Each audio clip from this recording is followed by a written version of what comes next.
Dados do Tribunal de Justiça do Estado do Rio de Janeiro revelam que, em outubro de 2019, o Estado possuía 53.027 detentos.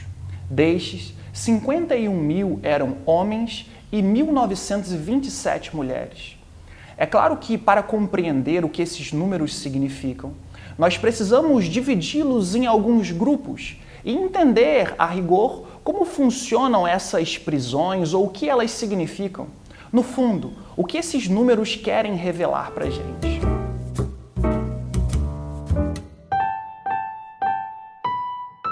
A princípio, quando nós falamos na aplicação de pena ou em internos do sistema penitenciário, nós precisamos fazer uma primeira divisão. E essa divisão, ela é, num primeiro grupo, abordar os chamados presos provisórios.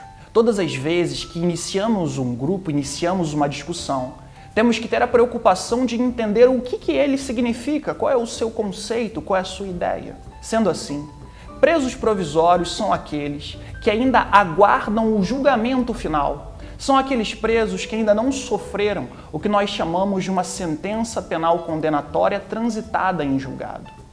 O Código de Processo Penal, no artigo 283, diz que, atualmente, basicamente, 3 são as formas de prisão provisória.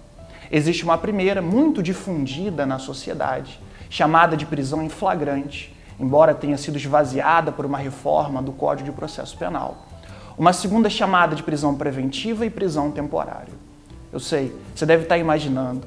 O que alguém pode fazer para que venha responder na condição de preso o seu processo?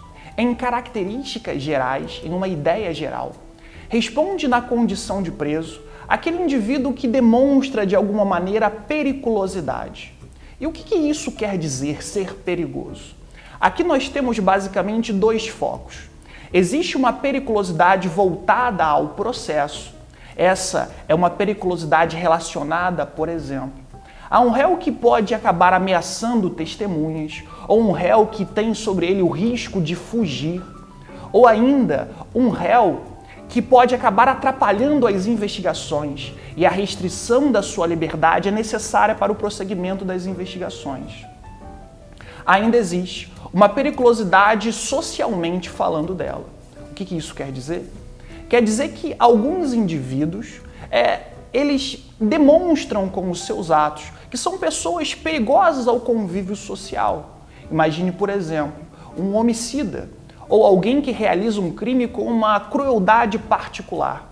Esse alguém, com o seu ato, revela para os julgadores que deve responder ao seu processo na condição de preso para resguardar a sociedade. O Tribunal de Justiça diz que nessa condição de presos provisórios existem 21.301 pessoas, aguardando, como disse, o julgamento na condição de preso. Você que assistiu esse vídeo, eu quero fazer um convite a você. Se inscreva em nosso canal, curta esse vídeo, compartilhe com os seus amigos.